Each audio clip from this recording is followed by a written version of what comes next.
Boys ready? Yeah. You ready, Nate? Sure. Episode 133, the band is back. We say that every week, but I actually think that this is kind of return to form. So this is not an interview, no special guest. The core three, I was gonna say the four horsemen. The three horsemen are back. It's Anthony, Yeah. Nate, we got Tony. What's up, boys? We're playing a club show. We're fucking hanging out. Old school, like you said, getting the band back together, and we're just gonna kick it, us three. No special guests. We started this for us three, right? At the end of the day, like We did. That's true. Yeah. Yeah. No, we're back. We're back. Just the three of us. And full disclosure, we're trying to remember the last time the three of us recorded just the three of us. And we think it was when Nate was in Maine in like middle of July. So we're talking 2 months. It's been about 2 months since that happened. A little over. Yeah, OG content. It's a J. Cole record. No features. Just, Are we going to go number one, though? I mean, well, although J. Cole said he didn't have any features, but then he featured his like alter ego. So we're going to have NPR Nate might make an appearance. Yeah, he definitely might make an appearance. I love it. Industry Nate might appear. Oh, he's already here. He's already here. Trade Spend is in the house. Actually, you mentioned Trade Spend in that last episode with Rob. that's true. Yeah, it comes out. Yeah, multiple personalities. He can't help himself. Tyler Durden might show up. Who knows? Yeah, he can't help himself. That's just Nate. That's why we love Nate. But no, it's exciting to be back doing this, the three of us, because it really does feel like it's been a long time. I mean, again, full disclosure, we put all the Tattoo the Earth stuff together, and then we had some stuff banked so we could take a little break after that, because I think all three of us were a little fried because it was a lot of work. Yeah.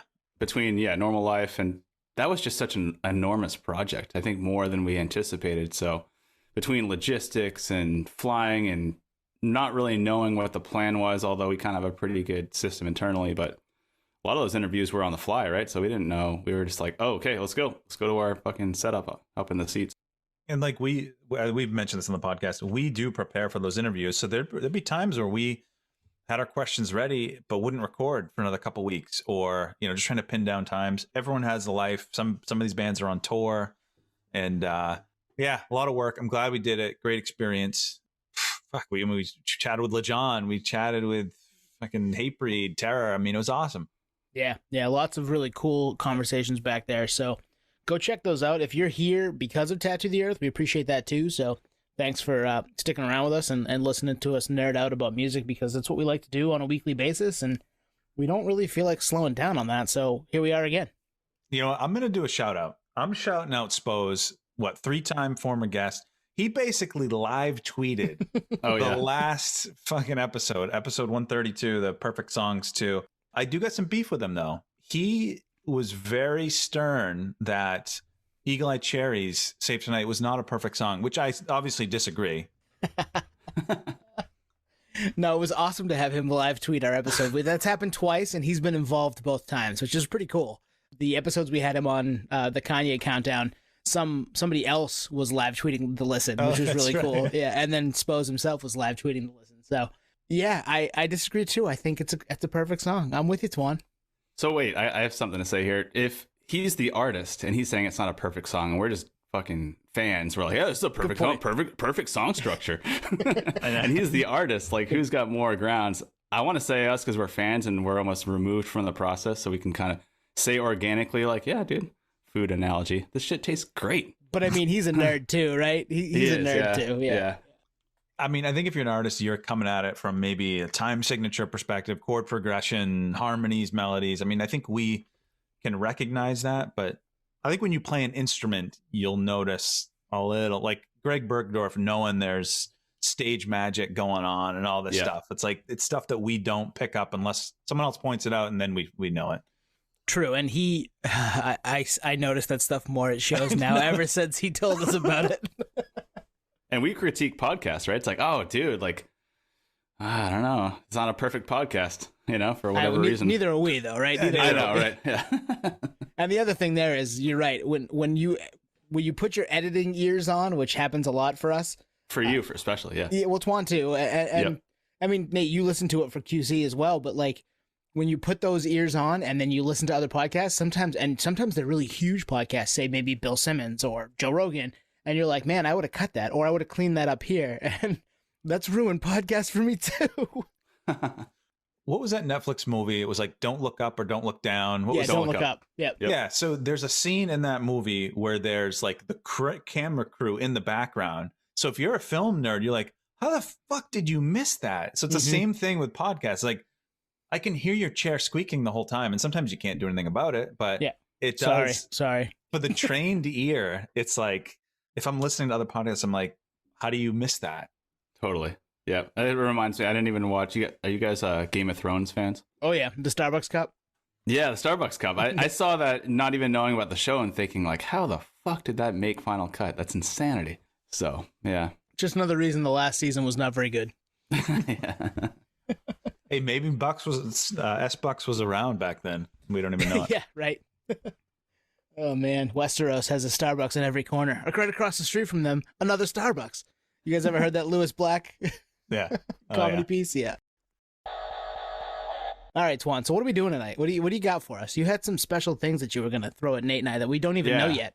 It's keep me on the edge of my seat, which I love. I mean, maybe I hyped it up a little too much. I mean, so we've done a lot of like set list stuff in the past, and kind of recently we've shied away from it, obviously because we've had guests, we had Tattoo the Earth, but also sometimes we record a week in advance, or a couple days. So we kind of shy away from it. But I saw one headline and then one just general thought of kind of summer festivals that I figured, hey, it checks the set list box and it checks the nerd box. So here we are. So the first one, you guys probably saw this, NoFX announcing that they're going to be done at the end of 2023. Farewell, yeah. 40 years, Fat Mike and the rest of the gang going to call it quits, going to play some final shows. Heck of a run. Whether you love them, hate them, you gotta, real recognizes real. They've been at it for so long. So great, they're gonna celebrate that. So where my head went is, all right, end of 2023. That's a year and a half out. It reminded me of the Derek Jeter dog and pony show of stretching this retirement out for so long, and then I'll just go stream of consciousness. And then I thought, hey, this gives everyone a chance to see them that wanted to see them one last time. Yep. So the question to you guys is, for a legacy band, and we'll say who's been a band for 30 years, is there a proper way to go out? Is there a right way? And should bands even announce they're done? And where I go with that is, in the hardcore scene, there's an ongoing joke of like people saying, there's no need to see the band's last show because they're going to do a reunion in 5 years. You know what I mean? Yep. So where are you guys at with it? Gut reaction. No one's ever really done, right? Unless like people pass on or something happens in that ilk, but no one's ever really saying we're done here, unless you're Led Zeppelin. They did that one show at the O2 in 2008 maybe, and it wasn't even really the whole band because Bonham wasn't around. So you're right. There's always a check to be written to bring some people back for that. So, but I do like the idea of giving people a chance to go see them over the year and a half that they have here. But at the same time, I'm thinking to myself, are they really done? Like if 3 years goes by and they can play a couple one-offs, big festival type things, and they can make a couple bucks to bring the NoFX name back, will they do it? Maybe, if they need it. Yeah, it fucking boggles my mind because the first band that comes to mind is, or a few of them, Motley Crue being one, right? Kiss being another. Kiss is notorious because they did it twice, which is like double knife in the back. Like, dude, what the fuck? Your farewell tour, which was one of my first shows ever, was in 1998 Kiss farewell tour in Portland, Maine, at the Civic Center. And I was like, this is rad. First time and last time, all original lineup. And they're doing the End of the World tour now, which is essentially their third farewell tour. So this is just getting out of control. My stance on it is basically, if you're doing a proper farewell tour and it has some correlation to some kind of medical issue, for instance, Rush called it quits because Neil Peart was having some medical issues. So they did a farewell Rush's 40 tour, and the last date in Los Angeles was the proper last date, and then he passed away like 2-3 years later. So I think they made the plans to align with, all right, let's do this for our fellow bandmate, and we've had a great run. Whereas NoFX or an extreme point like Kiss, what really is it? I think Kiss is moving units and just getting people hyped up. The fact they've done it 3 times is disheartening. someone like NoFX, there's got to, I want to think that there's some reasoning behind it, whether it's other ventures or they know internally that they've run their course. They don't want to write the same material a 90th time or whatever. But I think there needs to be maybe some more transparency to the fans as to we're calling it quits for this reason. And we think that's respectable. Do you agree? And if so, this is our last run. So something that comes to mind would be like Elton John. He's on his farewell tour. It's also a 3-year tour. And it is the last time. Like, this is probably the last time. And if it isn't, that's sad. But if it is, he's pretty old and he has a pretty strong legacy. And if he's going to call it a day properly, then good on him, right? You know, anyone that hasn't seen him, go check him out. I've seen him a few times. He's amazing. And this is your chance. And if you don't do it, then, you know, forever hold your peace. So it's a little spread out. It's kind of a long form answer, but I guess it depends on the artist. It's definitely a long form answer. Very long form. Depends on the artist, and it depends on the kind of ethos behind that decision. Is it a cash grab, or is it proper, like, dude, we're calling it quits for medical reasons, or because I want to become a professor now, and being a touring punk band is going to take away from me hitting that goal. So therefore, this is where it comes to a close. Yeah, absolutely. I think it's the reason why for these guys, I think Fat Mike's 55. So at that point, you know, how long do you want to keep doing it? But I can't help but think that, you know, they're probably going to be the band who cried retirement. You know what I mean? Like, yeah. At what point, one of many though, right? Right. And that's why it's like, how do you you fade off, or, you know, I don't know what the answer is. And it just got me thinking, even with this podcast, if we thought we were done, would we announce it, or would we just release an episode every month? You know, I don't know the answer, you know? Yeah, no, that's a good point. And like thinking of it from 20,000 feet, as opposed to, you know, the couple of instances of bands we've discussed, I'm not sure what the answer is. I guess it depends on the band, right? And it depends on what's going on with the band behind the scenes that maybe we don't get. And some of that comes to Nate saying getting a little more transparency would be cool. I think for the most part with social media and all that stuff, we still get transparency from a lot of bands way more today than we used to get, say, 25 years ago. But there's still some areas where we're just not allowed in, and we probably shouldn't be too. So I'm okay with that. But I don't know. It depends on the band. I think if there's something going on behind the scenes, whether they can't work together anymore or there's health issues and you've been around for 40 years, like, touring isn't for the faint of heart, man. That's hard. We did one date in Worcester in August, and I was exhausted. We took a month off, essentially. Right? And our equipment was basically 1 pound Zoom H6. Right. We weren't lugging, amps and guitars and drum kits in, right? Kind of riffing off of your part 2 of that question is basically, would you announce it? I think that's a two-way street in terms of house band Rage Against the Machine. Did they know their last show was their last show, or did Zach literally say, fuck it, I'm out? And the band is like, I guess that's our farewell show. We're not going to go on without him. We're going to start a new band, So there's a difference between breaking up and a proper farewell tour, or like retirement, or band calling it quits. And I think a lot of it has to do a little bit more contractual type variable, where it's, hey, we have to come to a group consensus and say that we're retiring for rev share, whatever it is. Like, we need to make sure that we're not calling it quits and all of a sudden you guys hire a new gun and continue the legacy, and then I'm cut out of this thing that I've built from high school, on NoFX being kind of the example in that regard. So I think it's deeper than we think. It's making a statement as a proper disclosure to both internal, external, and any legalities contractually, like, hey, we're retiring, right? As a group, we're going to make this press statement. No one in this band is going to continue with this banner, this brand name. We've all decided that. And so we are officially not even on an indefinite hiatus. Like, the band is officially done. Yeah. And I don't think the band has put out a statement. I don't even know what the medium was, but Fat Mike had made it had come up. Maybe, I don't know, he has a podcast, so maybe it was on his podcast. But yeah, I thought that'd be a fun thing to riff on, because, yeah, like you said, I don't think there is a one size fits all. I think it's situation dynamic and all that. Well, and family life too, right? There's all kinds of different things that can happen that can derail if you get 3, 4, 5 people involved in something. Well, actually, so that got my wheels spinning way too much. Oh boy, yep, they are. They're spinning really hard right now. I hear them. I'm I'm leaving that in. All right, next one. This, again, we can just spend a couple minutes on this one. So summer's obviously festival season. So you've seen all the flyers for the festivals: Louder Than Life, Furnace Fest, Sound and Fury, Blue Ridge Rock Fest. We did Tattoo the Earth, you name it. So it got me thinking, and I'm going to use Blue Ridge Rock Fest in Virginia as the example.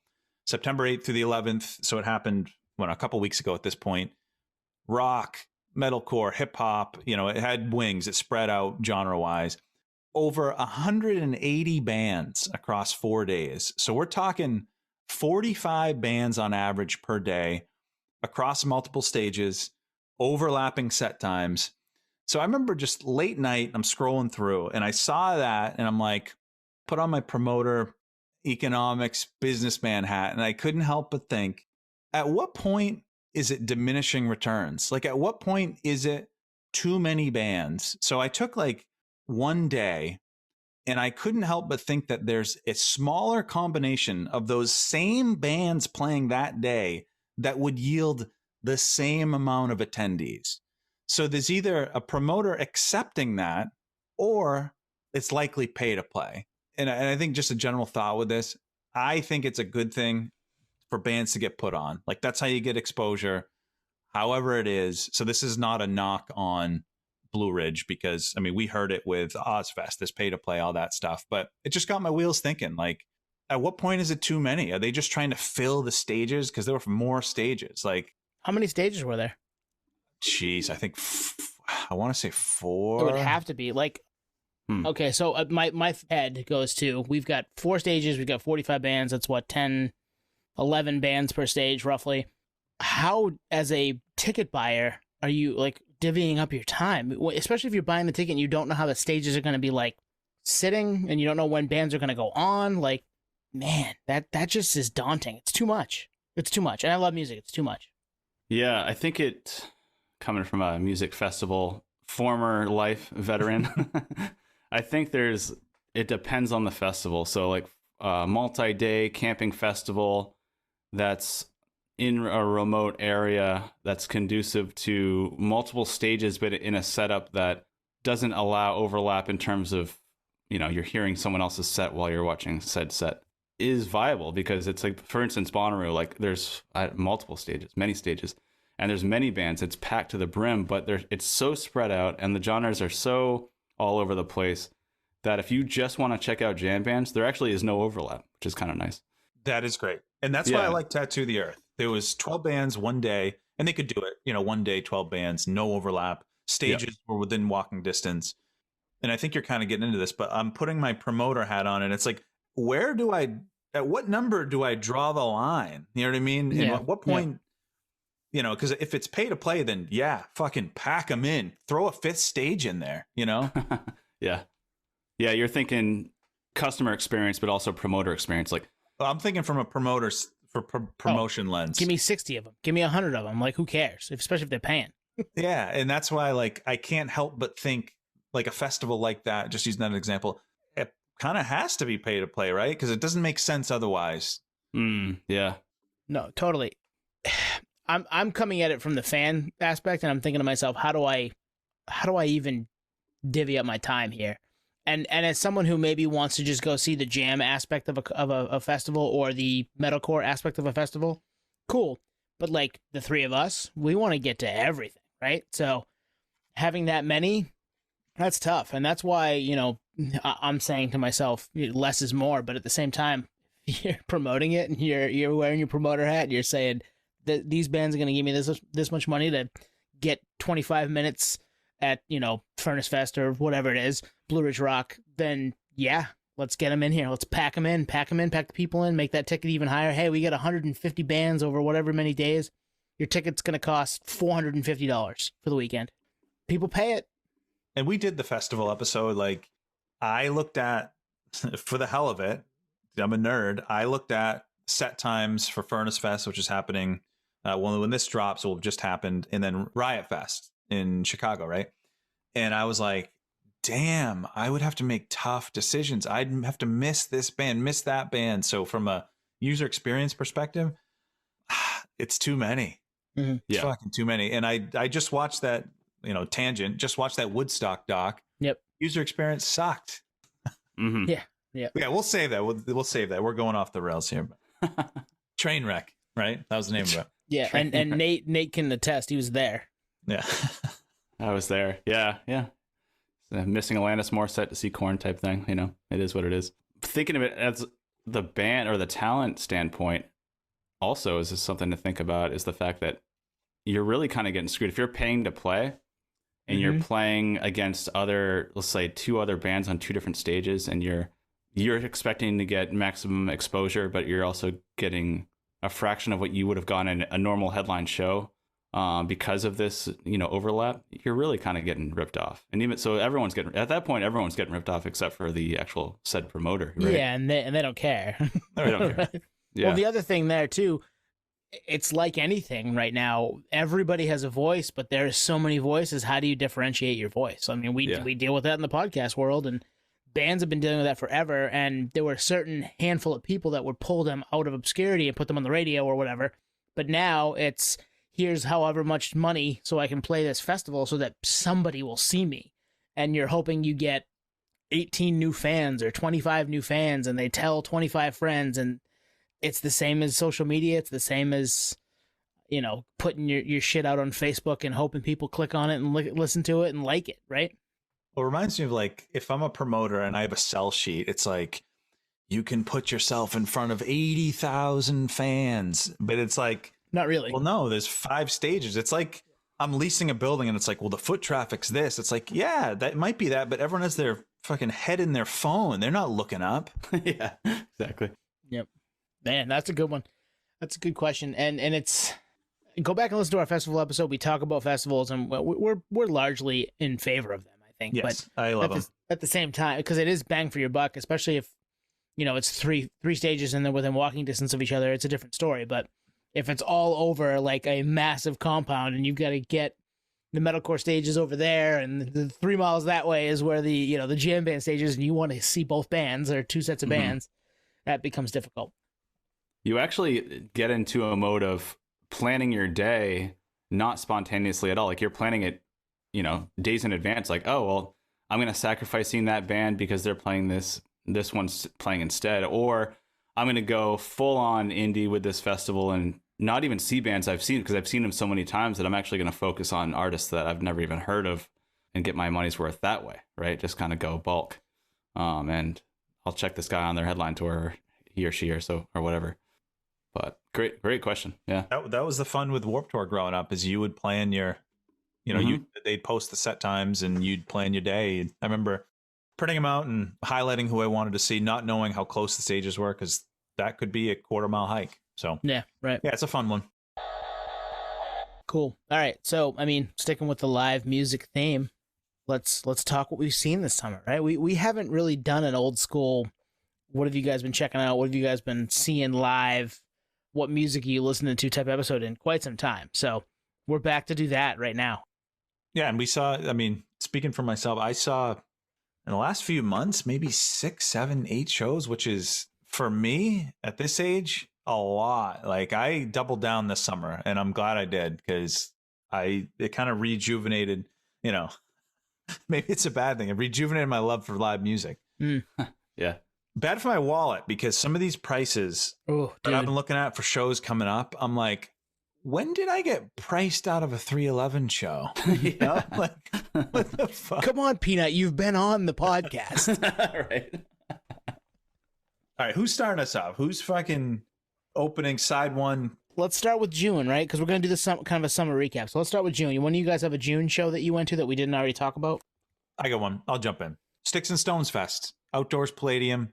It was Newfound Glory's headlining festival. You got Newfound Glory, 4 Year Strong, Piebald, The Movie Life, A Loss for Words, Be Well. So you got a couple of Patio Slave alums. You got Vinnie Caruana, Movie Life. You got Maddie Arsenal, Loss for Words. And that was awesome. That was one that there was 2 stages, maybe 9 bands. There was some overlap, which was interesting, but I think there were like 6,000 people in attendance. It's my first time going to an outdoor Palladium show, and bands we all grew up on. It was besides Be Well, all those bands have been around for 15 plus years, and I loved it. Glad I made the trek down. it was what, June 4th? Yeah, early June. Yeah. And I mean, that was a show that I had serious FOMO on because I think I had to work that Saturday. But you were sending us photos and videos and scoping it out because we were going to be down there a couple months later. And it was just like, damn, this is awesome. I'm excited. Like, I'm excited to go check this place out. I'm excited that Twan's there and he's seeing Newfound Glory. And you know, Maddie was there, which we've talked to Maddie a couple times on the podcast from Lost for Words and Now the World. And Vinny, obviously Vinny was an awesome episode. I mean, he's like a top 3 episode for us, top 4 episode for us, as far as people listening to it. So really cool to be able to bang out all those bands in one day at a cool venue like that. Yeah, and also kind of a regional claim to fame, because something like that only occurs in basically Southern California and the Northeast for whatever reason. I guess it's a rabid fan base, but also respective genres that are, you know, heavy in that area. So New England and Southern California. Who'd we have on that kind of validated that those two geographics are heavy hitters for that kind of thing? It was Brandon Chapati. Yep, exactly. Yeah, so he kind of highlighted that. So that festival didn't exist anywhere else. It had Warped Tour vibes, the whole thing, which was throwback because I haven't been to Warped Tour in 15 years anyway. And it was awesome. Good vibes all around. And you're right, Nate, that was the only festival they did on that tour, because the tour was Newfound Glory, 4 Year Strong, and Be Well. So they turned it kind of like Tattoo the Earth. They turned that outdoor venue into a festival, it's awesome. I'm in. I hope they do more of that in Worcester at the Palladium, because it's a good spot for it. And you know, we've been there a couple times now, so maybe we can be embedded a little bit, you know. What do you guys see? Yeah, Nate, you got a June show? June show, I can't remember if we talked about it on here. So this was the first show that I checked out with my newborn, because I made a promise to myself, and I don't know how I convinced my wife to agree with me. Like, hey, like this kid's, I'm not going to not go to shows. In fact, I want to go to shows and bring my son as soon as possible. So this was his first show, had his headphones on for the noise cancellation and whatnot. Could still hear the music, but it's not, you know, he's not going to have damage like I have. So. Wait, what? What? What? Say what? The Hollywood Bowl, right?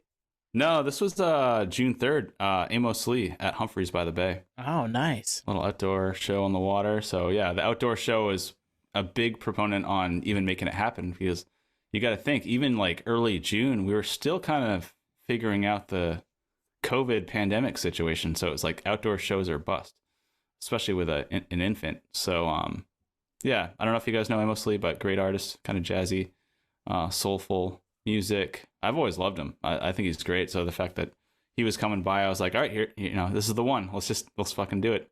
Great show on the water. I love Humphreys by the Bay. Anyone that's visited San Diego, one of my favorite places. It's outside, beautiful, beautiful spot. So yeah, special because it was the first show of the summer for me, and to bring to my son and kind of, I don't know, get him into this new legacy. He's a nerd. Yeah. There is something about an outdoor show. You said it's on the water? Yeah, outdoor shows on the water are like, yeah, I mean, amazing. The Hatch Shell in Boston, you get, not that the Charles River is anything special, but like I like that because the water's right there. Thompson's Point, we've talked about a million times. Yep. Maine State Pier was good for that too, you know. Yep. Mm-hmm. Fall River. That's a local. That's the river I grew up on, boys and girls. In South Portland and Portland, Maine. It was the bridge that I used to drive across every day to go to work or school. Right on the Fall River. Fall River, $1 million bridge. $1 million bridge guy. Yeah. Saw it crumbling before my eyes and still drove over it. My mom decided to go through once I was a kid. To go through the bridge is gonna go up soon. Like thing was coming down as she was like going through, and I think we got air. Wow. If you know what we're talking about, no, you don't know what we're talking about. Yeah. No fucking clue. Yeah. If you've been to Portland, Maine, you've seen the big sprawling bridge that goes from Portland to South Portland. This was the old one that was much smaller and much ricketier. So rickety. I mean, literally, it was crumbling. It was sketchy. Yep. Anyways, tangent, yeah. Nate. This is for you and I only. This is for you and I only, and I don't care that anybody has to listen to it. But remember when they opened the new bridge, but it wasn't open yet? And they had that like carnival on the bridge. Yeah, the walkthrough. I remember. Yeah. Oh man, they had like bouncy houses, and I think we were in 8th grade. They had bouncy houses. They had like a petting zoo. This is all on this bridge that is now just it's a bridge. But at the time, the state of Maine was pretty proud that it got done. And they were like, let's have a party on it. Well, I remember walking through it because it was like a little, like you said. And I remember like spitting. And I was like, I'm the first person to spit on the $1 million bridge. That's something that, an 8th grade boy would do. And be proud of. Yeah. And want everyone to know about it 30 years later. Yeah, we're still talking about it. Big doings in South Portland, Maine, everybody. Man. Yeah, so that was Trey's first show. Trey's first show, yeah. Kind of going mellow before we go into the Slipknots of the world. Yeah, you'll take him to that down the road. Corey will be 70, but whatever. Yeah. Hey, nerd fact. You know the famous Amos cookies? Mm-hmm. That's Amos Lee. What? I'm just kidding. Oh. I was like, what are you talking about? We both believed you. No way. No, actually, the guy. This is a tangent. The guy that founded Famous Amos Cookies sold the brand name years ago, but then he just came back with a new cookie and pitched it on Shark Tank. Whoa, nice. Yeah, legacy.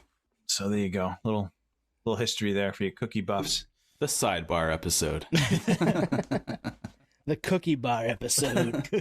All right, so I don't have one from June that we didn't already talk about on the pod, so I'm gonna jump to July if you guys are cool with that. Yeah, fuck June. For me anyway. I mean, you guys can give us another June one if you want, but I'm cool with it. Confirmed. I think I only saw one show in July, which is kind of wild to me. I saw Sheryl Crow at Thompson's Point, mm-hmm. which, I mean, where else but the Potty Slay podcast are you going to get us talking about, metal, metalcore, folk, fucking pop punk, and now I'm talking about Sheryl Crow. That's what we do here, hip hop. That's what we do here. So she played Thompson's Point in the middle of July. I took my wife out for her birthday, and Rob, who we had on last week, he actually texted me way back in like March and was like, "Hey, you want to see Sheryl Crow at Thompson's Point in July?" And I was like, "I mean, yes. Well, why the fuck not?" I know. So he bought tickets, and we rolled out. Perfect summer night in Maine at Thompson's Point, which we said is on the water there in Portland, Maine. And you don't realize how many hits someone as big as Sheryl Crow has until you see them live, and you're like, wow, you're leading with this song, you're playing this one, it just keeps going. As we were talking about the Goo Goo Dolls last week, it's the same idea. Like, there were just hit after hit after hit, and she could have done 25 songs that everybody knew. And it was damn good, and everybody was into it. Pretty close to sold out show at Thompson's Point, and that place has a cool energy when it's like that for a band or an act like that, where people are just happy and into the music, and nobody around you is bumping into you, and you're just having a good time. That's the type of night that I love there. So people were not throwing mud at her like Woodstock 99. No. No mud being thrown, and no one was asking her to take her shirt off, which is good. It was a good thing. Yes, we've advanced as a society.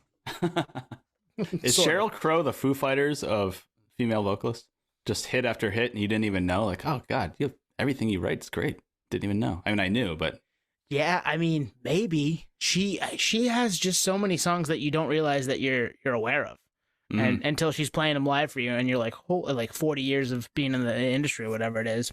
Well, the Foo Fighters analogy is multi-dimensional because it's like not only timeless songs, but like been there since we were fucking kids. Like soundtracks of movies like Twister with Winding Road to like present, she's always been in the background. Sheryl Crow is like a staple grocery store shopping with your mom in 5th grade name, I would say underrated. You're right. Yeah. And I'd have to pull up her catalog, but I can probably think off the dome 5 big hits, but I'm sure if I listened to like her greatest hits, whatever, I'd probably know most, if not all of them.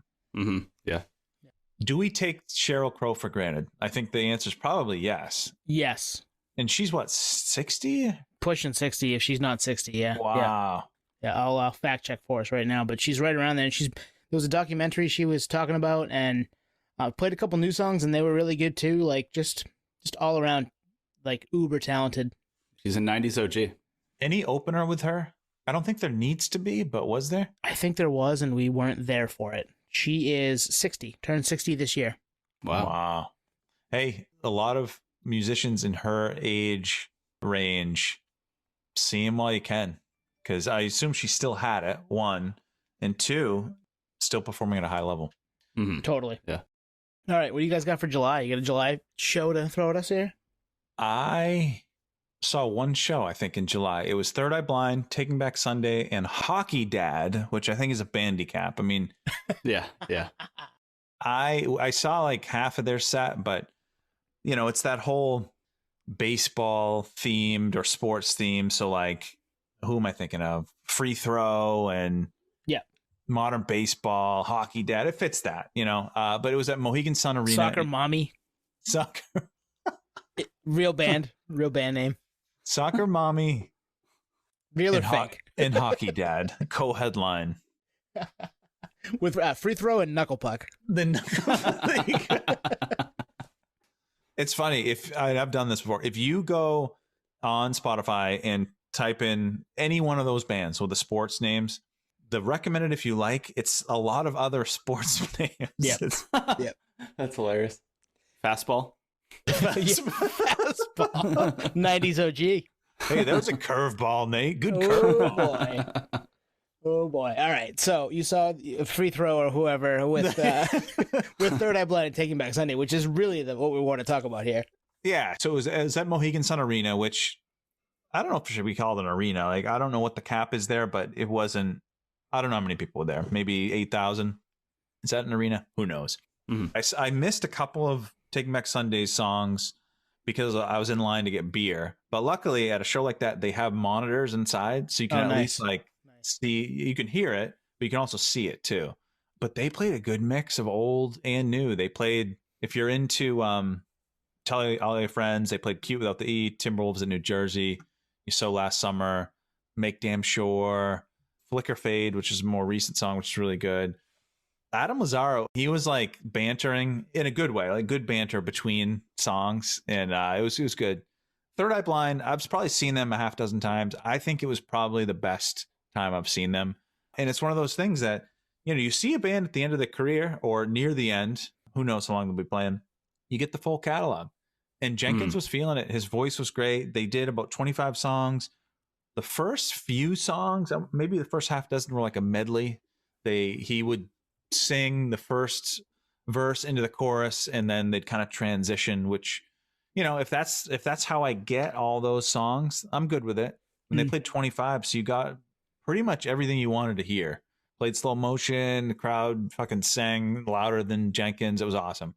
You were sending photos of that night because I was tweeting them out, and I was like, damn, this is awesome. I'm jealous of the fact that you get to see Third Eye Blind this summer, and with Taking Back Sunday, which, like, if you had told me in, like, I don't know, January that those two were going to tour together, I'd been like, that's a weird pairing. But at the same time, they've both been around for similar amounts of time.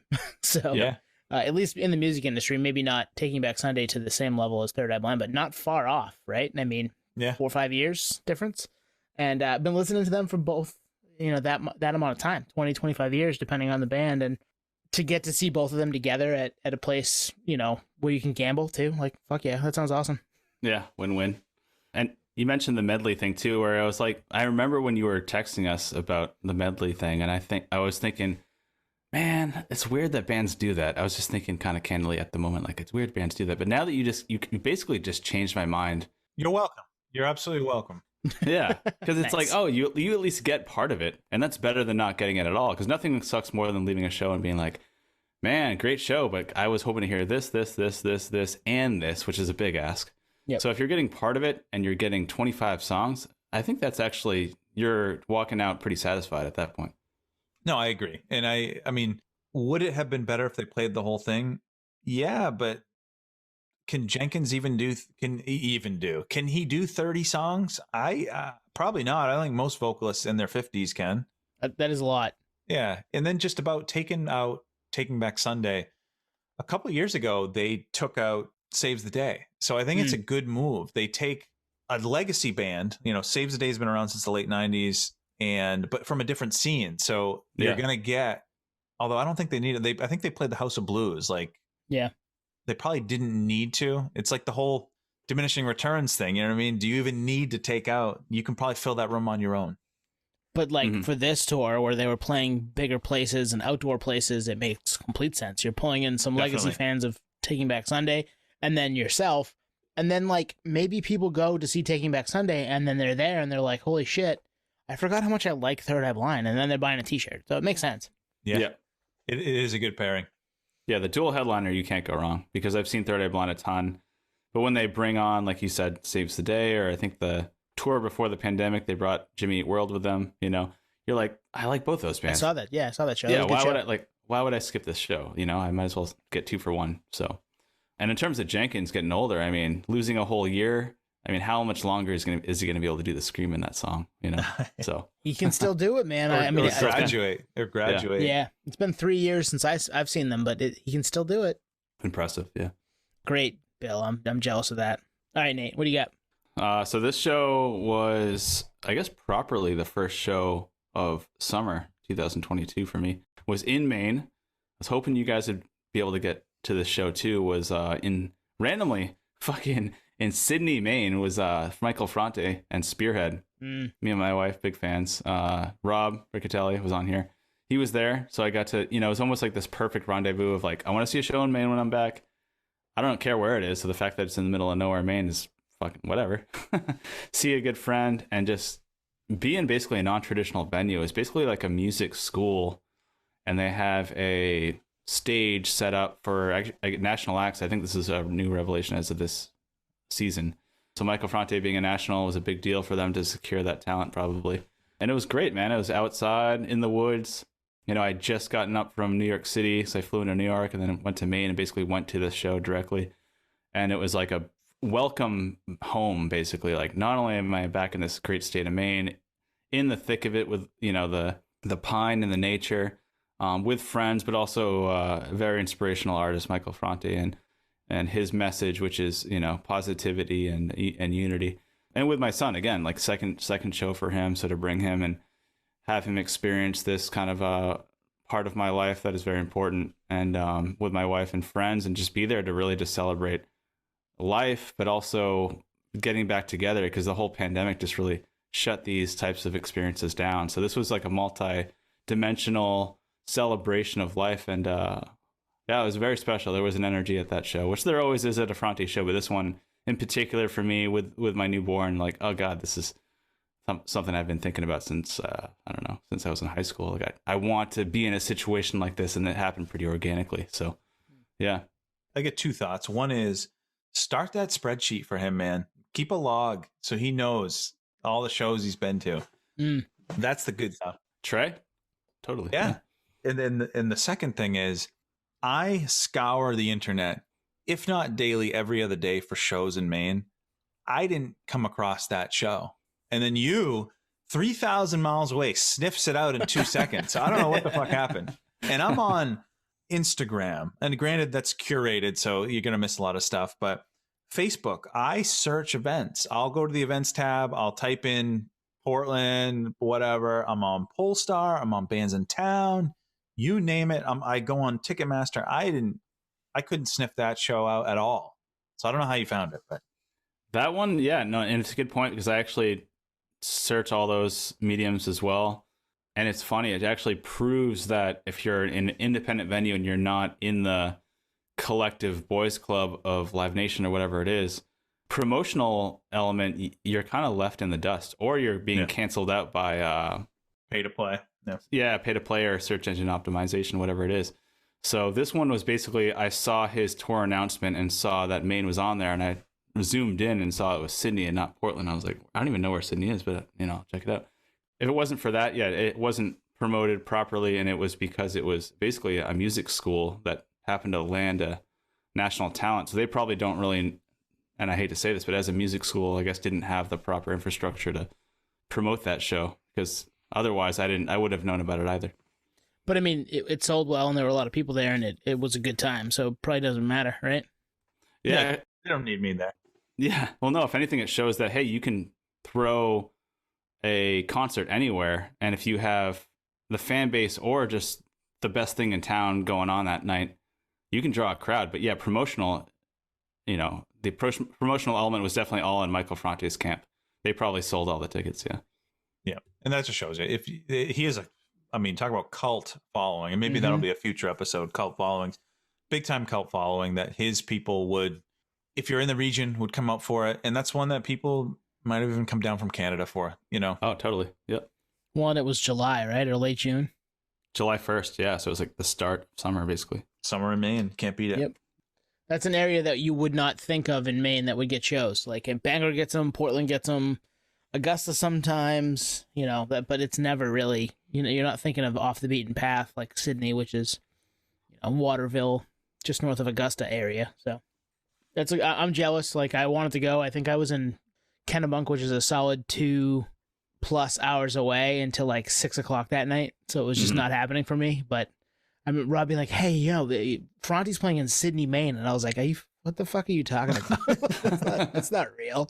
And obviously it was real. It turned into a pretty badass looking time. We posted about it on our socials too, so go back and check that out.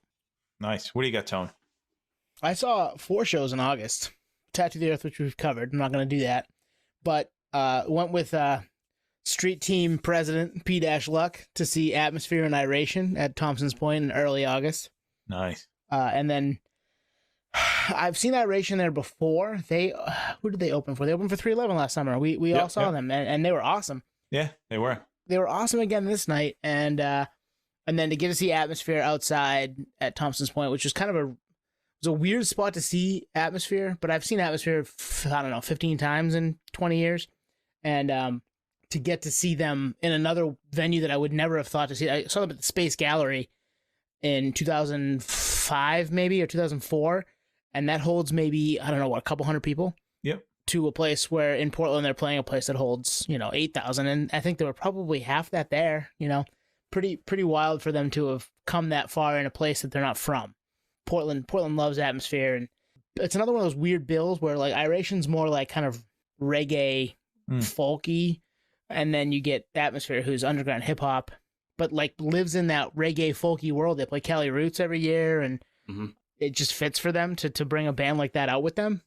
It was fun to see that kind of dichotomy on stage, and to know all the words to songs from 20 years ago is always fun, right? Like you love to go to shows like that where you're an OG head, and that's exactly what I am with Atmosphere. So really cool to see those guys do their thing in Portland, Maine again, albeit in a different venue than I would have ever thought that I'd see them at. Well, I think you got 3 things going on. I was just thinking about it. You got Atmosphere. I would say at this point, cult following. Yeah. Iration in that scene, very popular, cult following probably at this point. And the other thing is that venue has cult following. There's like season ticket holders to Thompson's Point. They go to everything regardless of who comes. I think. Oh yeah. And even the State Theater too. It's that empire that Lauren's built over there. So I think you got all that in play. Although I would never have guessed 4,000 people. That's impressive. That's amazing. Yeah, what's that place hold? 8? It was probably half full. Yeah. Which, I mean, at the same time, like, anybody that was there, it was probably less. I was enjoying myself. I remember seeing all the people, but thinking to myself, I would love to have had this energy for Atmosphere in the State Theater, which he sold out before. Those guys have sold out before. So it was cool to see them spread their wings a little bit and go to a venue where it's going to be different. But the energy from, an Ant and Slug set in a small enclosed venue for hip hop is always, I think, for me, superior. Yeah, something I've noticed out here in Southern California is, like you said, California Roots Festival. He's there almost every year in Atmosphere, him and Ant. But, working at venues out here and whatnot with a lot of reggae shows, because reggae is just so popular in Southern California. And I love it, but it's more popular than even I agree with. I'm like, oh God, it's that popular. It's like more popular than literally any other venue. I'm like, okay. And everyone knows Atmosphere. So for you and I, all 3 of us, the way you're talking about Atmosphere, we know it as underground hip hop, Slim Shady circa 1994. This is Backpack rap. This is not supposed to be no one's supposed to know about this. But everyone that likes reggae knows Atmosphere, at least out here. So I'm like, okay, so this somehow folded into that scene. And I don't know if there's definitely not, the message isn't the same. So I don't know where the crossover happened, but it definitely happened 8 or 9 years ago. And it's, the Atmosphere camp is right. The Rhymesayers camp is riding that, at least for the Atmosphere, because they're on every bill internationally with so many bills, the reggae scene, and I just never saw that coming. I mean, Nas did something with, Damian Marley. Yeah. Damian Marley. Other than that, there's never been a crossover where I saw that Snoop kind of Lion. Come on, Snoop. Snoop Lion. But what's Snoop not doing? Yeah. Snoop's Wait, like, there's some money over there in that corner. I'm going. yeah, it's like Kevin Hart. Like, what is the guy not representing? NFTs. Yeah. But it's just a very interesting phenomenon because I see people. I work at this venue and people see an Atmosphere poster behind me. I'm like, oh, fucking Atmosphere is the shit. I'm like, and it's always a reggae show. I'm like, you guys love that. It's great, but it just doesn't. I still don't know the correlation. So something happened, but clearly it's working. In their benefit. So Nate, I'm gonna bring back maybe 15 years ago, us seeing them in Boston with A, Modest Yahoo, B, Slightly Stupid. So like it's been happening in front of our eyes without us even realizing it. That's true. That would be a case study to kind of dissect artists in one world that are like highly regarded or highly popular in another world. Like, I don't know, it's like Cannibal Corpse big with the comedian crowd because they were in Ace Ventura 25 years ago. Like weird stuff like that. Like there's got to be. What's the password? New England clam chowder. Is that the red or the white? Oh, I can never remember that. For anyone listening, this is literally how we come up with segments. It's amazing. It's fucking insane. Sorry, I didn't mean to derail us, but yeah. But yeah, like there's got to be. Well, I mean, this is a small example, but take Saves the Day, very much a pop punk band. They were very accepted by the hardcore scene back in the day, and you can look at old bills. They were on some heavy ass bills, and they just took a liking to them. It's interesting. Yeah, definitely. It's always fun to like catch those mixed bills and figure out like why. I mean, we want to know the why. We've been talking about this for 2.5 years, like closer to 3 now. We want to know the why. How do those things happen? Yeah, I know. It's interesting. Well, especially being from like I'm a straight up hippie, but I'm like I like reggae, but I'm not like I'm more into Atmosphere than I am reggae. So I'm like, what did I miss? Like what? Yeah. What's going on here? How did this happen? Well, like I said, it was right underneath our noses the whole time. They used to be support for those bands, and now they're taking those bands out. Yeah. I love that shit. So I went to one show in August. No, because I went to Tattoo the Earth and then Bon Iver, which we've covered. We did that recap. I'm going to go with one that was pretty recent. And Tone, you were there. We can tag team it. Obviously, give yours after this too. But Henry Rollins, spoken word at Aura. Yep. This was at this point about a week plus ago. 2 hours, 20 minutes. No intro to the crowd. Walks out, starts talking. No break, talks the whole time, doesn't even take a sip of water, and which is very reminiscent of when I saw him at the Space Gallery about 15 years ago. He went for 3 hours back then, no water, no breaks, kept going. He's 61 years old, so I get it. Reduce the time from 3 hours to 2 hours 20. The guy, one of the best storytellers ever still. The audience, he had him fully immersed the whole time, and if he rolls through, go see it. It's, some current topical stuff he touches on. He obviously gets into his history, that whole story, and just kind of how life was like during the pandemic. It was awesome. Go check it out. Yeah, first time for me ever seeing Rollins in any capacity, and I've heard him on podcasts. I've listened to music. I've never gotten to see, him do his thing on stage, whether it be in spoken word form or with the band. But I was about 25 minutes late, Twan, because I was stuck at work, and you texted when he was going on, and I was like, fuck, I'm a half an hour out. I'm not sure I'm gonna catch much of this, not knowing that he'd talk for 2.5 hours. So I roll in at 8:25. My cousin's husband is there. He's working security. I talk for a minute. One of my coaches who I work with is working there. And he's like, this guy's awesome. I'm here as a fan tonight. I'm not here as working. Like, he was doing the same thing I was. He was just like, this is awesome. I want to hear Rollins. I've seen Rollins before. I want to see Rollins again. And I stood there for the first half an hour. And you're right. Like, I'm like, oh, I have to piss, but like, this dude ain't taking a break. No, there's no break.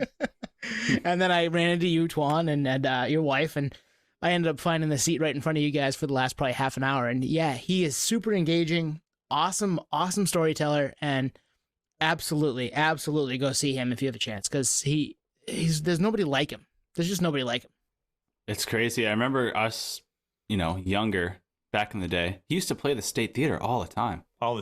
And he signed the Enterprise when Enterprise Records was like 2 storefronts down. He signed the counter and the owner left it there for years. So whenever I used to go in, I would see it. So, Oh wow, Nice. nerd fact. Yep. God damn. Yeah, I've never seen him, but I remember those State Theater shows. Henry Rollins, spoken word. It was like every year I think he played the State Theater. It seemed like, at least. In the early 2000s. Yeah. Yeah, they're in Hampton Beach, and it was always like a cheap show, like $20 or something. I'm probably gonna try to catch that show out here. I know I'm trying to, at least. But God damn, I'm so intrigued. Just based on what you guys have told me on here and in the text, like he's just a phenomenal human, beautiful mind, right? Like just amazing. Mm-hmm. Yep, definitely. So yeah, truly one of a kind. And I think I said this in the chat. Like, I love Black Flag. I love his era of Black Flag. I like most of the Rollins band stuff. Big fan there, but I'm even a bigger fan of him as an author.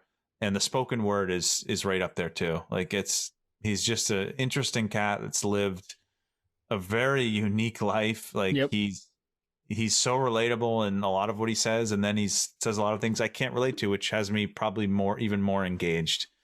Totally. I second all of that. Yeah. It's funny. Like, his storytelling is very funny. The word choice is brilliant. It's great. Go see it. And he's a big vinyl head, right? Doesn't he have like a giant vinyl collection? Yeah. Oh yeah. He brought that up. He brought that up too. So yeah, if you get a chance to catch him on this tour, he might bring that up. Nice. If you do one thing coming out of this episode, do yourself a favor. Google Henry Rollins Ann Coulter. There's an Henry Rollins open letter to Ann Coulter. That's it was on the Henry Rollins show. It was like a little bit he did called An Open Letter to, fill in the blank. And the one on Ann Coulter is fucking awesome. And that's as political as we'll get, right? Yes. All right, Nate, what you got?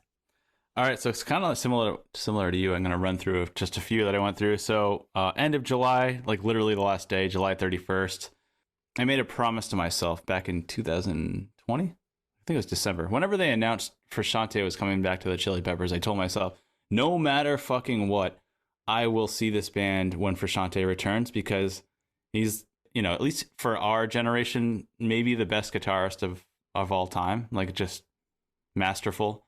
I think we had Chad from Head PE on here, just like, we're just blown away. Like, this doesn't seem like a real human being. He just channels something outside of the norm. So I made a promise to myself to check him out. So I checked him out, or the band, that for that matter, at the SoFi Stadium in LA. Amazing show. But I was there for Frusciante. I'm going to admit it. I love the Chili Peppers, but I was there for him. Like, if they had rolled through without him, I had skipped their last 3 tours. But with him coming back into the fold, I checked it out, and it was great. And the SoFi Stadium is massive. So good and bad. The good, I got to see Frusciante. The bad is SoFi is so big that you feel like you're a mile away. So I saw that.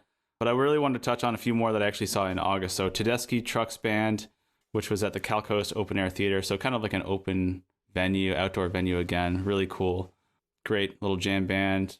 Tedeschi, another virtuoso in the guitar world. But the one I wanted to highlight for this kind of like third part of summer was Jack White. Again, when I was in Maine for a second visit, I went back, saw you guys and hung out, and saw Jack White at the Cumberland County Civic Center in Portland. I guess it's called the Cross Insurance Arena now. And the reason I skipped those other two and like zeroed in on this one is because I remember being there, like almost like podcast mentality, watching this show and thinking in a third person, like I'm observing this show in such a different lens because of the podcast. And it's because that show in particular, Jack White's management, and probably his call, said, you can't use your phones. You're going to put your phones in a pouch locked up like a Dave Chappelle show, no recording. So usually I record shit no matter what. I don't know. It's just my new thing. And I used to be the guy that was like, dude, don't record it. You should enjoy the show. Now I'm like, no, I'm going to record it because I don't know if I'm going to be able to see shows because I have a fucking kid now. Right. Even though I bring the kid now. But regardless, I digress. You never digress. I never it's the first time I've ever said it in my life. Great show, great artist. There's something to be said about an artist and the said venue where they play and that correlation and how that works together. So this is a hockey arena. Jack White is a very dynamic instrumentalist / vocalist with pretty complex music composition. And as much as I love my home state and love Portland, Maine as a market, that venue did not correlate with that music at all, unfortunately. So the show suffered because of the venue drastically. And it's really sucks. It was a big revelation watching the show being like, this is so great. but I'm ready to walk out because it's terrible because of the environment that I'm in right now. And so great show, great. The new records, the last 2 records, he dropped 2 records this year. Amazing. But the venue and the atmosphere surrounding the show did not coincide. And so therefore there was a little bit of a downgrade in that regard. So great show. And I would recommend seeing him on this most recent run because he's, again, proving himself. But you have to, as a conscious decision as a fan, realize like, depending on what you're seeing as a band, you have to really dial in, where am I seeing this artist, and does that relate with said music? It's a really kind of interesting chess game because it's like, I just want to see the band. Yeah. And I mean, that's a good point too, because like, especially if you are aware of the venue that you're going to see the band in or the artist in, and like maybe their stage show is going to be something that you want to check at the right venue because it may not work at certain places. This is one of those places that probably doesn't pull off numerous things, whether it be seating, sound. It's just an old, built 60 years ago and needs to be updated type of building. And it was updated a few years back, but still not to the level that it would be for concerts. And it doesn't get what it should for concerts because of it. And as great as we love the Portland, Maine music scene, when we get what we want, it never has had that kind of big bang spot. And this was supposed to be it, and it never really has lived up to that bill. So even getting Jack White is kind of huge for that, to look at it from, again, 20,000 feet. But it's not a place that you would want to see what he probably could pull off. So question for you, was the no phone policy, why was that? So I assume it was from Jack and his camp. Why? Because I have a follow-up to understand. Great question. I didn't research enough to get an answer, even though I had that same question myself. But based on just his kind of mentality, like he has a vinyl plant, he's into the art form to the letter. I think his management were thinking, we don't want people to go in there, record the show, put it on YouTube, and spoil it for the rest of the people. We want people to go and enjoy the show in true form, kind of like vinyl, right? In its truest form, without any kind of precursor, like, hey, you're going to check out this show independently. Not only not upload it on YouTube, but you're fully present, kind of like listening to vinyl. Like you're there, you're not, there's no distractions, So it's actually kind of a cool decision in that sense. But, and we have kids and stuff, like it's, I'll make that decision, you don't have to make it for me. So there's a little bit of friction there. So yeah, so in other words, I don't have an answer for you. Well, the reason I ask is and Tone, you were there, when we went to see Ryan Adams at the State Theater. Yep. He had a level of the State Theater that there was no seating and that you couldn't stand or sit at, which is eye level to him. And there's no flash photography because of seizures and epilepsy, I guess there's a history there. Meniere's disease is what he has, yep. Oh, right on. Okay. So I get that. This is where this might surprise you guys. If someone has a no phone policy, you can go fuck yourself. I ain't going. I'm staying home. Oh, wow. I'm staying home. I like it. I've done it once, and it was a comedy show. Aziz Ansari rolled through. I just named off 2 people who've been canceled, by the way. Aziz. Yeah. But he was doing, test material in a small 3rd-tier market in Portland. And I think I just put my phone in my pocket and didn't do it. Like I didn't give him my phone. I'm like, no, absolutely not. And now that with kids, yeah, you could say, well, don't go to the show if you have kids. Well, maybe I want to go to the show, but if there's a no phone policy, I ain't going.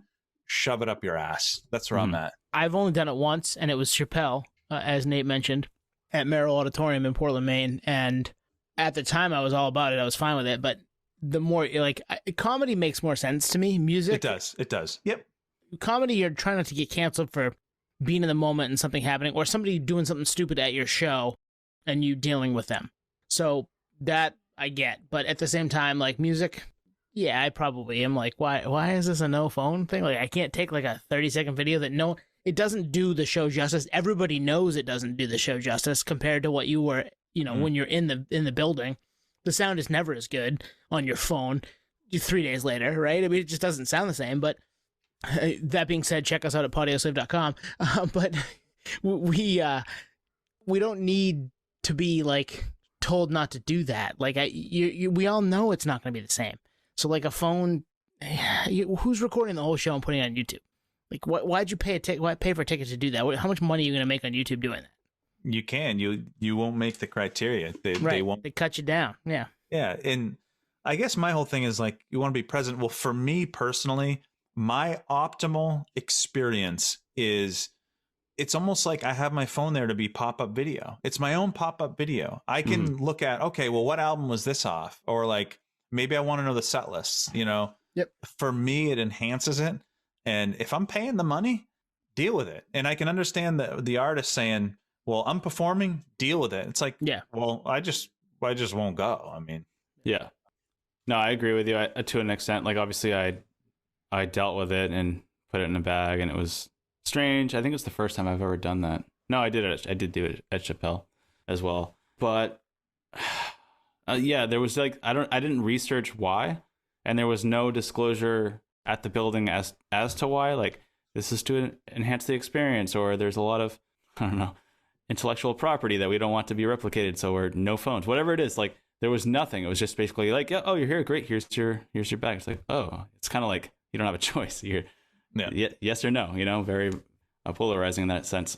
But I think I actually agree with you. In fact, now I probably should have put my foot down a little bit more so, especially because I'm with you with like kind of the nerd aspect as to, oh, I think I know this song, let me look it up. In fact, you kind of get sidebar, but maybe that's part of the, no, you're not present, now you're not even looking at the stage, all that stuff.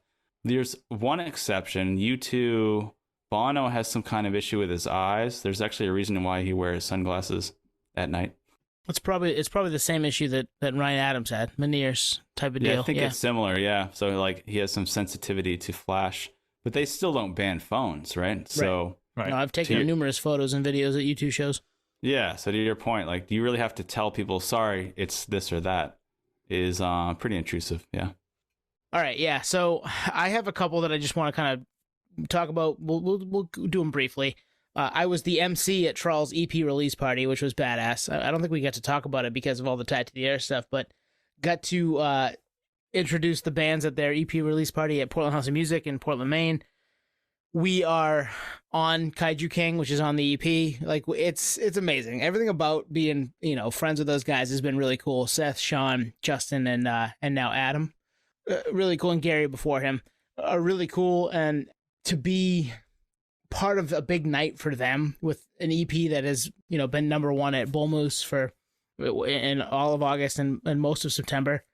Really cool. Like, exciting stuff. And I'm not the guy that likes to stand on stage and be in front of the microphone with nobody else behind me and trying to explain stuff to people. But like, I did it and told everybody, hey, we have Anthrax coming Monday. You guys want to check out our podcast? That was kind of fun. But oh, nice. Those guys were cool and love to the Trawl boys. Because we haven't talked about that night really, Tone. No, we haven't. Like us, just even in the text, like. Nope. So what did you say? I'm curious. Like, what'd you? So I was super nervous the first band. I'm not going to lie. I got up there and just like waiting for the PA, the music. The guy couldn't get the music to work. And then that just led to my anxiety about being up there because I'm waiting for him to be like, yeah, you're good. Because everything kept getting fucked up. Finally, he gives me the okay. I go out there. I'm like, hey, here's the first band. I'm Tony from Pontiac Slay, blah, blah, and get off. And then Sean's like, hey, man, have a little more fun with that. He's like, pimp the podcast, do your thing. And I was like, because Sean's a showman. Anybody who's listened to our interviews with Sean or seen Trawl know that he loves to, like, he's got a guy with some energy, you know? Yeah, but good on you for not stealing the stage though, you know? It's not my place. I was just there to, but he was like, we want you here to do that. So I get up there for the second band, I think it's Twin Grizzly. And before I say anything, I just hear Sean in the back go, have my babies. And I loosen up a little bit, and I'm like, all right, thanks, Sean. Yeah, no, that's Sean from Trawl. He'll be up soon. Here's Twin Grizzly. Like, they're the dad bodiest band in Portland, and because they told me to say that, so I did. And then they come out, and they were awesome. And then I introduce, as I'm getting ready to introduce Trawl, Seth's to my left, Justin's to my right. Seth's the bassist, Justin's the guitarist, and they start breaking into like a Tool song. And I just go, I wish I could fucking be Maynard right now, but I can't. Next up is Trawl. These guys are fucking awesome. We love them. You love them. And boom, Sean came out and they did Kaiju King, and it was badass. So really cool to be part of something like that, even though it's not something that I would typically ever have thought to say yes to. So, yeah. Yeah, I wish I could have made it. That's awesome. It is awesome. And industry tone. The fun part was going backstage at P Home and seeing all the flyers for all the shows that have been there and being like, man, like all those bands hung out right here where I'm standing right now. And some big names, like just shit that you'd be like, holy shit, like small room, those bands came through here 7 years ago, whatever. And yeah, being part of that was pretty badass. And then went down and saw Spose at Wally's in Hampton Beach. He used one of our videos on his TikTok, which was fun because I took a bunch of videos and he was like, send me those. So I did. We talked about him earlier in the episode, but that was pretty badass. And then Twan, we saw Sevendust the other night too, a couple nights before Rollins. So getting to see Lejeune and the Non-Point Boys too open for them and do their thing and just kind of rip up the Aura stage in Portland, Maine. That was pretty badass too. You want to know something cool? And you probably know you just did this. You just listed 3 former guests. I did. Charles, Spose, and Sevendust. Yep. Hey, maybe Rollins is next. I'm in for Rollins. I mean, he that can talk dude the whole would time. fucking talk us in circles. He can talk the whole fucking time. I will intro him, or you will intro him, and he can go. It's a multi-bucket list item because not only would we get Rollins, we'd actually get that 3-4 hour marathon episode I've been dying. Oh, there you go. Yeah. Yes. Yep. So yeah, those were my kind of late August, early September shows, and yeah, I had to miss the War on Drugs, which I was pretty bummed about. They played State Theater in Portland, Maine, and I had to eat that ticket, but a friend of mine got to use it, so that worked out. But yeah, man, really fun to. We had a really pretty badass summer as far as what the pod got to see as fans, and not just even talk about. Yep. And also see it through a different lens with the podcast, right? Like, okay, like we know a lot of these, like you said, alum, and it's just hard to deny. We watch these shows now through a completely different spectrum. Like, we know kind of more than we've ever known, right? This podcast has been a big investigative series of, so what's actually going on, right? And now we have that insight, and everyone, hopefully that's listening, can agree that there's more to it than meets the eye, and it's pretty fascinating. The music industry is so complicated, and there's so many moving parts. And we never thought live music would even come back. We were fucking reminiscing during the pandemic, like, yeah, dude, live shows are a thing in the past. Kind of sucks, and now we're talking about all the shows we've seen. So it's pretty awesome. And we've said this before. We've just scratched the surface. Yeah. Like we've hit pockets we didn't, 1, know existed, 2, didn't even think to go to. Either a situation's presented itself, or we kind of thought outside the box. So the reason I bring that up is there's so much more to uncover. There's so many stones to uncover, and we're gonna keep doing it. We're here. We're back. We're here Till next week, baby. Right? Yep. Yep. This is behind the music, fucking on steroids. Sort of. I mean, just it was just us talking about going to shows, but yeah. No, I'm saying the podcast, but yeah, you're right. Yeah, less production, no fucking financial backing. Yeah. So yeah, we're indie. Hey, hit us up. Hit up the link at the bottom and fucking subscribe. Give us a couple of dollars so we can keep the fucking lights on. And Jack White's no phone policy won't get in my way of my pop-up video live experience. Yeah. All right, till next week, right? Peace, podheads. Peace. Cheers. See ya. Mic drop. Thank you for listening to Podio Slave. We are at Podio Slave on Twitter, Instagram, TikTok, all of the places that you can find us on social media. Facebook, Podio Slave Podcast. YouTube, Podio Slave Podcast there. Email us at podioslavepodcast@gmail.com. And hey, if you want to become a supporter, click on the link at the bottom of the episode and give us $1, give us $5. It keeps the lights on, keeps us going. We really appreciate that stuff. Thank you.